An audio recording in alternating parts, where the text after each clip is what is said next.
4 years and 9 months after assuming office as Prime Minister, Ranil Wickremesinghe announced even more plans for the further upliftment of Sri Lanka's economy.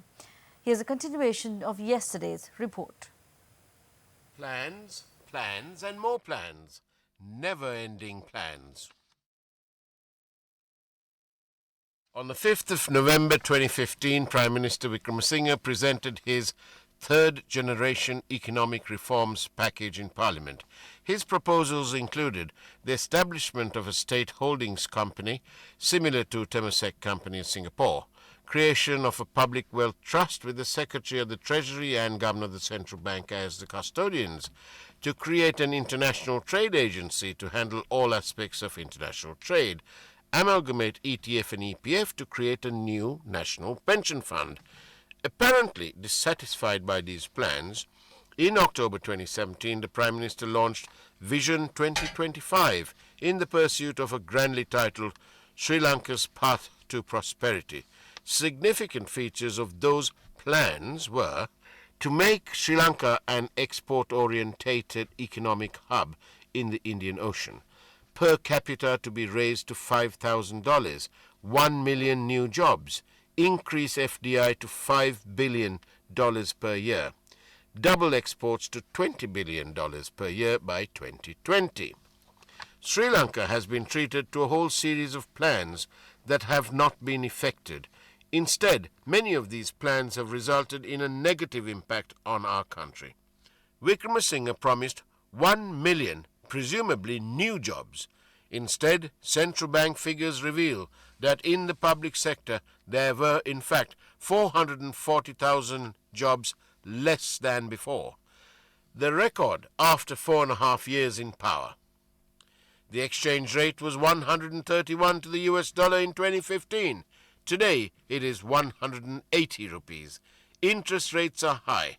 Exports are stagnating. The stock market is stuck in a rut. The manufacturing sector is struggling.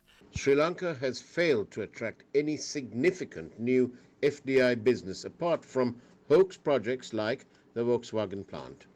We are reminded of what happened to the central bank in terms of the bond scam after Wickremesinghe arbitrarily asked for the system of issuing bonds to be changed.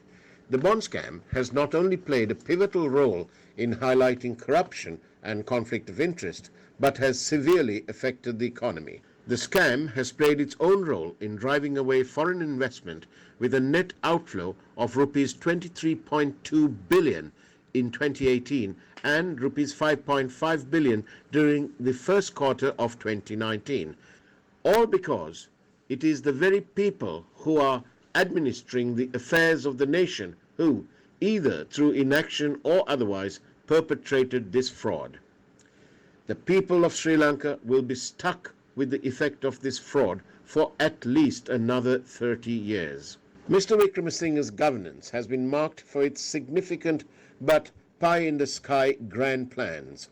Specifically, the nation is reminded of an attempt to establish an oil refinery project in Hambantota. A $4 billion project was handed over to a startup and ultimately led to 3 cabinet ministers transforming themselves into salesmen trying to persuade the government of Oman to make an investment. Predictably, nothing has come out of it thus far. These are the plans, plans and more plans of Mr. Wickremesinghe. There has been much talk but little implementation, leaving the people and analysts to ponder if these further plans are merely a ruse to stay in power. Or, put another way, is Wickremesinghe planning on extending his reliance on the public purse for a few more years beyond the 40 years he has already had? The people are aware. A change in the first among equals, and necessarily from the leadership of the United National Party, is simply a prerequisite for success.